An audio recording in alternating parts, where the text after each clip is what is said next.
তিলাওয়াতের মতো মনোযোগ দিয়ে কোরআন তিলাওয়াত শোনাও একটি ইবাদত ও আল্লাহর রহমতের লাভের মাধ্যম। আল্লাহ তাআলা বলেন, এবং যখন কোরআন পাঠ করা হবে তখন তোমরা মনোযোগ দিয়ে তা শ্রবণ করবে এবং চুপ করে থাকবে, তাহলে হয়তো তোমরা রহমত প্রাপ্ত হবে। সূরা আরাফ আয়াত 250।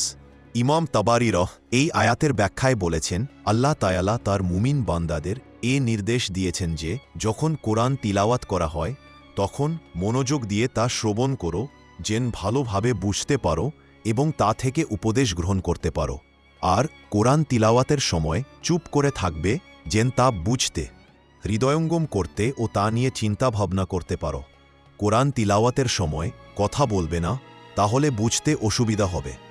আর এভাবে কোরআন থেকে উপদেশ গ্রহণ করতে পারলে তোমরা আল্লাহের রহমত অর্জন করতে পারবে। তাফসিরে তাবারী 9:150।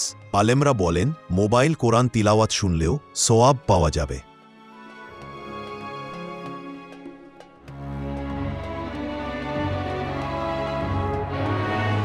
তবে মনে রাখতে হবে যে কোরআন তেলাওয়াত মনোযোগ সহ শ্রবণ করা আবশ্যক। হাদিস শরীফে এসেছে, আবু হুরায়রা রাদান থেকে বর্ণিত, রাসূলুল্লাহ বলেছেন, যে ব্যক্তি কোরআনের একটি আয়াত মনোযোগ দিয়ে শ্রবণ করবে তার জন্য বহুগুণ বর্ধিত সওয়াব লিখা হবে। আর যে ব্যক্তি তা তিলাওয়াত করবে তার জন্য এই আয়াতটি কিয়ামতের দিন নূরে পরিণত হবে।